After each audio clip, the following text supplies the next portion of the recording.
Halo semuanya, perkenalkan nama saya Kalbina Awalia Tuharea dengan NIM 2025-83116. Pada kesempatan kali ini, saya akan mempresentasikan analisis kasus klinis mengenai gangguan metabolisme mineral dengan topik osteoporosis dan metabolisme kalsium. Alasan saya memilih topik ini adalah karena osteoporosis adalah penyakit kelainan mineral tulang yang sangat prevalen di masyarakat, terutama pada lansia.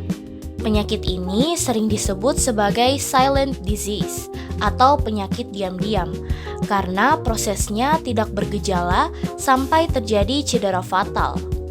Memahami metabolisme kalsium adalah kunci utama untuk pencegahan dini dan pengobatan yang efektif. Pertama-tama, mari kita bahas gambaran klinis terkait osteoporosis. Osteoporosis biasanya ditandai dengan penurunan massa tulang dan kerusakan mikroarsitektur jaringan tulang, yang menyebabkan tulang menjadi rapuh dan mudah patah. Pasien osteoporosis seringkali tidak menunjukkan gejala awal. Gejala klinis biasanya baru muncul setelah fraktur atau patah tulang terjadi, seringkali karena trauma ringan seperti jatuh saat berdiri. Selain fraktur, gejala klinis lain yang khas meliputi penurunan tinggi badan seiring waktu dan perubahan postur tubuh yang membungkuk atau disebut kifosis akibat kolapsnya tulang belakang. Selanjutnya, kita masuk ke mekanisme metabolisme kalsium. Tulang adalah organ yang dinamis dan tidak statis. Tulang terus-menerus mengalami proses pembongkaran dan pembentukan kembali yang disebut bone remodeling. Proses ini melibatkan dua sel utama. Yang pertama, osteoblast yang bertugas membentuk jaringan tulang baru dan menyimpan mineral. Yang kedua, osteoklas yang bertugas menyerap jaringan tulang dan melepaskan kalsium ke dalam darah. Dalam kondisi normal, aktivitas kedua sel ini seimbang. Namun, pada osteoporosis, terjadi ketidakseimbangan di mana aktivitas osteoklas melebihi aktivitas osteoblast, menyebabkan keropos tulang yang progresif. Faktor yang mengatur keseimbangan ini adalah regulasi hormonal. Terdapat 3 hormon utama yang mengatur metabolisme kalsium. Yang pertama ada hormon paratiroid. Saat kalsium darah rendah, kelenjar paratiroid mendeteksi ini dan melepaskan hormon paratiroid.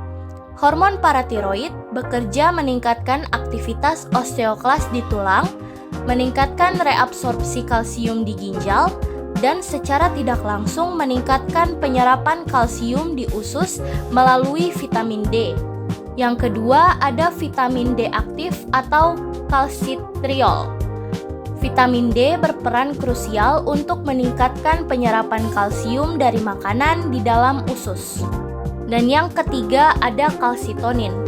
Saat kalsium darah tinggi, kalsitonin akan dilepaskan oleh kelenjar tiroid. Karena kalsitonin ini dia akan menghambat kerja osteoklas untuk mencegah resorpsi tulang lebih lanjut. Gangguan pada ketiga hormon ini dapat mengganggu keseimbangan remodeling tulang.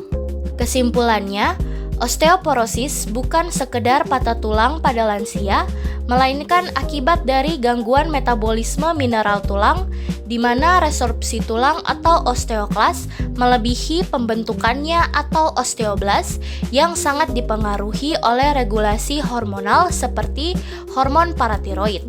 Implikasi bagi kesehatan manusia sangat besar.